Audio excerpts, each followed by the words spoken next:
kusema tunabadilisha sera.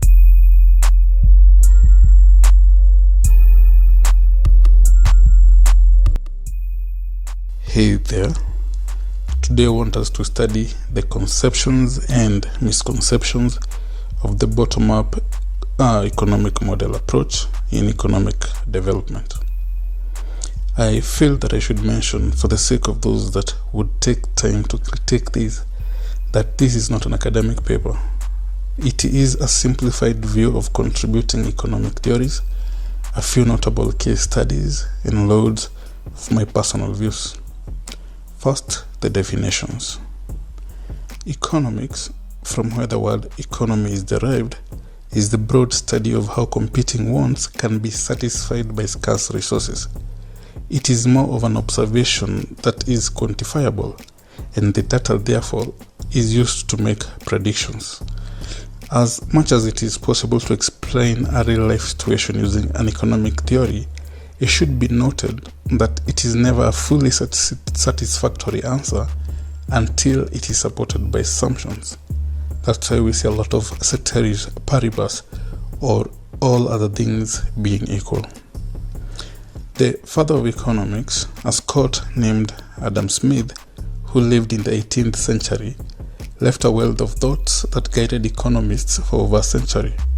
But if his beliefs were to be held against the 21st century truths, his famous book, The Wealth of Nations, would easily be classified as a philosophy text rather than an economics textbook. The economy, on the other hand, is basically a part that joins with society and politics to make a whole. It is members of the society that engage in activities that are supported by and regulated by governance. In the end, it is the performance of the economy against which nations are measured. For instance, the total production in market values of all goods and services, excluding imports, is known as the GDP, or the gross domestic product. If this figure is divided by the total population of a country, the resulting figure is the annual income per person, or the per capita income. In 2021, for instance, the GDP of Kenya is expected to cross the 10 trillion shillings mark, or 100 billion in dollars. It was Adam Smith who said that it is not from the benevolence of the butcher, the brewer, or the baker that we expect our dinner, but from their regard to their own interests. If he was alive today, he would have said something like this: it is not from the kind-heartedness of the mobile operator that you communicate, or from the humaneness of the transport operator that you commute from point A to B, or the generosity of the landlord that you have a roof. No, it is because they are serving their own interests of making money and a profit. The similarity between then and now endorses capitalism as the preferred modus operandi by many nations. Capitalism is in definition sounds bad. It portrays a system where alphas thrive while omegas just but survive.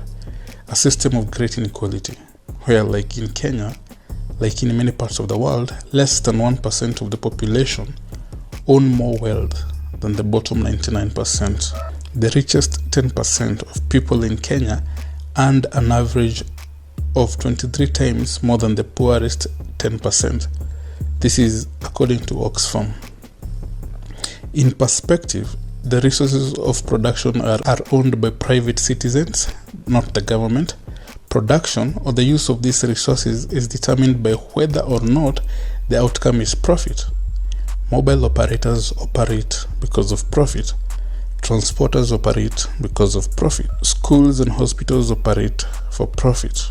Your local butcher is opening shop because of profit. Even Mama Mboga operates because of profit. Passion and other things come second, if they make the list at all. The prices are set by the free market, demand in relation to supply. The government therefore becomes only a spectator who benefits from levying fees and taxes from the players in the free economy. Perhaps when farmers complain that the prices of the produce are too low, for the sake of argument, state in a rejoinder that it is the free economy at work, The willing buyers are fewer than the willing sellers, thus there's a surplus, and therefore the prices can only improve when there are fewer suppliers than sellers. This then begs the question, what is the role of a government in solving economic problems in a capitalist economy? Can trickle-down method solve them? Can bottom-up be the solution? What can? To provide local solution, one has to think globally. The rate at which decentralization of traditional processes like banking and communication are happening means that future solutions must be adaptive. The best case scenario that can help us understand bottom-up economic model happened in Bangladesh in the 1990s. It is important to note, although I welcome any corrections, that this was a capitalist initiative, meaning it was an initiative by private citizens with the motive of profit. The government was only a beneficiary in taxes, but it was not the initiator. In November 1995, Iqbal Qadir, Grameen Bank, and Gronofond formed a consortium with Norway's Telenor, which was acting as the technical partner and investor, to develop their project and founded the Grameen Fund. But to understand the project, let's find out what motivated the founder. As Iqbal described in his TED Talk, he had observed that a woman in the village would acquire a cow from a lender, in this case a microfinance. She would then use the cow as a production tool and sell the produced milk to fellow villagers. The income generated from the venture would then be used to repay the loan, the remaining income for personal use. Eventually, the cow would be fully owned by the woman. Her income would now be focused on savings so as to acquire a second cow or another production tool, so as to expand her income. Notice the use of the term production tool. It is a thing that has a future economic value and produces income. In this model, therefore, the target is the poor, not poor in ideas but poor in cash. Hence, the production tool has to be acquired in other ways other than cash. Enter the micro-lender. So the four key players in this model are the woman, who is the entrepreneur, the cow, which is the production tool, the lender, which is the microfinance, and the community, which forms the customers. It is from this extrapolation that Iqbal replaced the cow with the mobile phone. A woman now buys a phone from her micro-lender, uses the phone to sell connectivity to the community. In this case, connectivity equals productivity, hence the phone becomes a production tool. It worked well, giving entrepreneurs an average income of $30 per month, that is in the 1990s. It was also the first rural development microcredit facility in a developing country to assist in the creation of village telephone service business using digital wireless telephone. Also the first private sector rural telecommunication initiative that specifically targets poor village women for establishing micro-enterprises, and also the first sector telecom initiative with an explicit purpose of rural poverty reduction. Iqbal noted that this bottom-up approach is not about the government providing food and other basic needs to the people, but rather providing an enabling environment to enable people earn an income, and then these people decide what to do with the incomes. He further argued that investing in local entrepreneurs could be the best hope for developing countries around the world, rather than supporting governments. He further added that the economy is composed of dozens of small regional economies, which are built on the economic activities of households, neighborhoods, and communities. The final points we can gather from these are: 1. We should not assume that the village phone program can easily be replicated elsewhere as a complete package. Different regions have different dynamics. The changing times also means that the production tool is not necessarily a cow or a phone anymore. A newer, more viable example today is the Stirling engine to solve power problems. Dean Kamen, a serial inventor, is reengineering the Stirling engine, originally developed 200 years ago to generate about 1 kilowatt of electricity, enough to light 60 small households. Now, instead of, say, a single building housing a 200 megawatt power plant in Kakamega, imagine 200,000 microentrepreneurs, each purchasing the Stirling engine and selling 1 kilowatt to many people in the county and other neighboring counties. This would really be a game changer. Second final point is that there should be a direct cooperation between donors, international financiers with the community. This eliminates the need to go through the government or the trickle-down method. Government bureaucracy opposes corporate activities that can redistribute power, hence poor allocation of resources and hampered growth. The capital given to entrepreneurs creates employment, economic growth, and ultimately provide improved governance.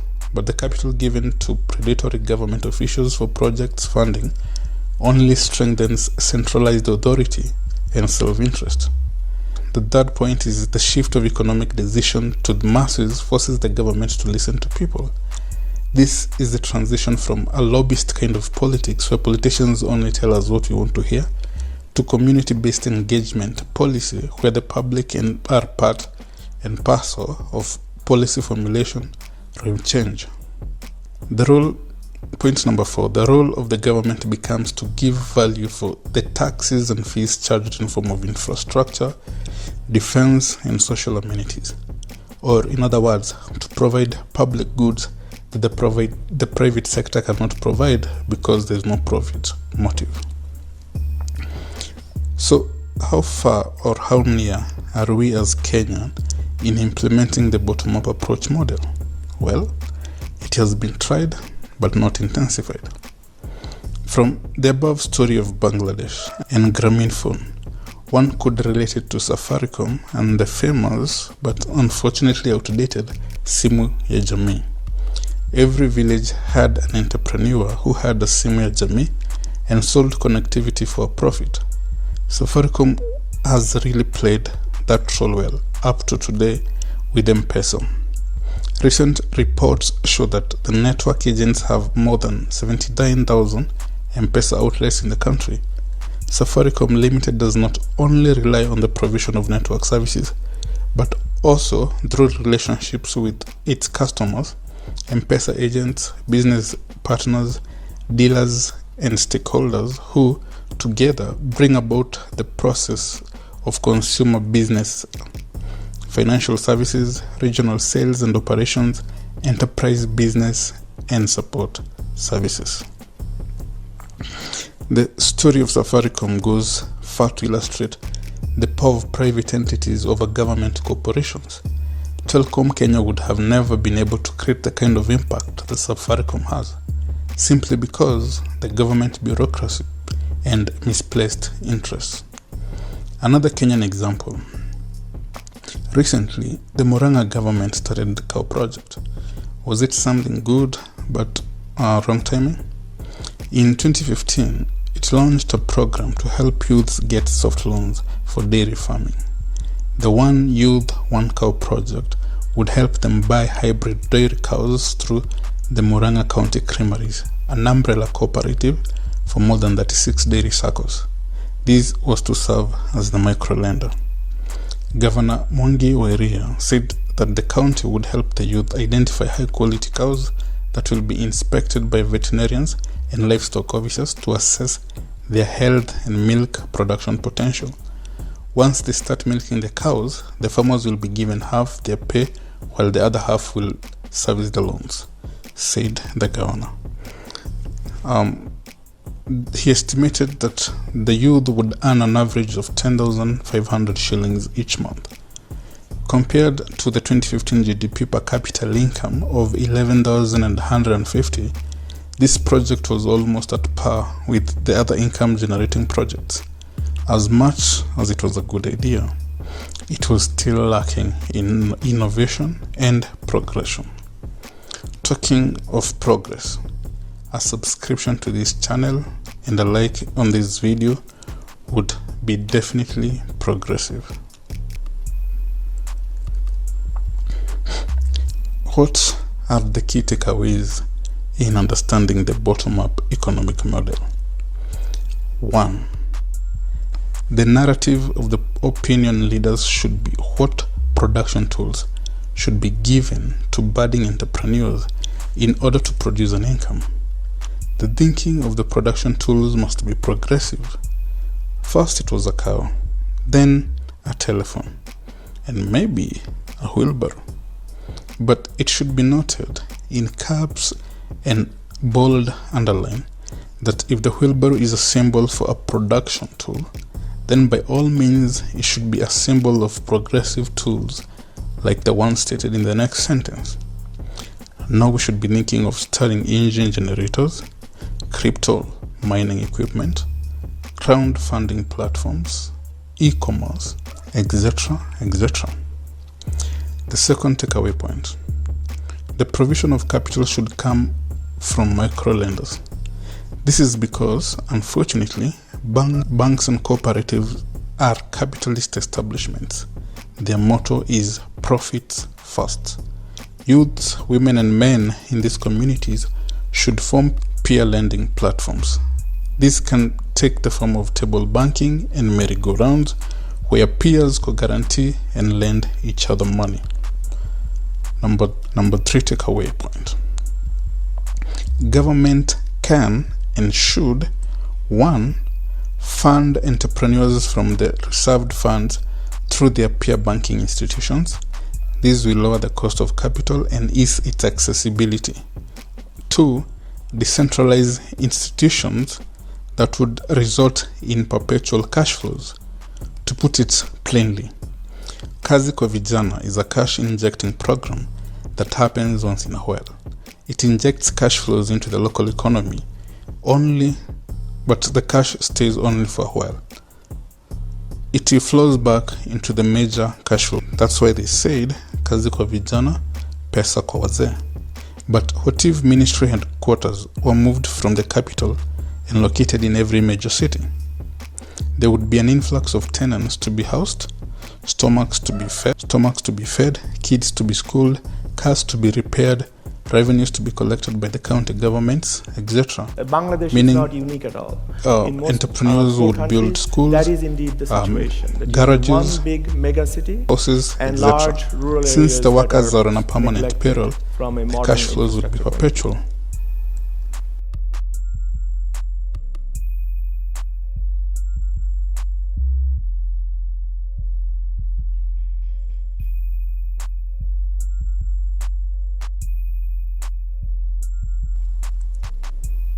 The fourth takeaway point. From an economist point of view, the best way to judge the political leaders is by how much the living standards improve. The current per capita income per person per month is 13,500 shillings. This is from the official statistics.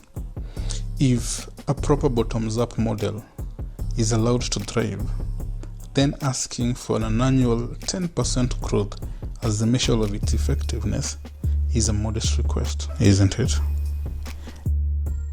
And that point also serves as my conclusion. If you have been impacted, please impact others by sharing this video and leaving a comment. See you in the next one.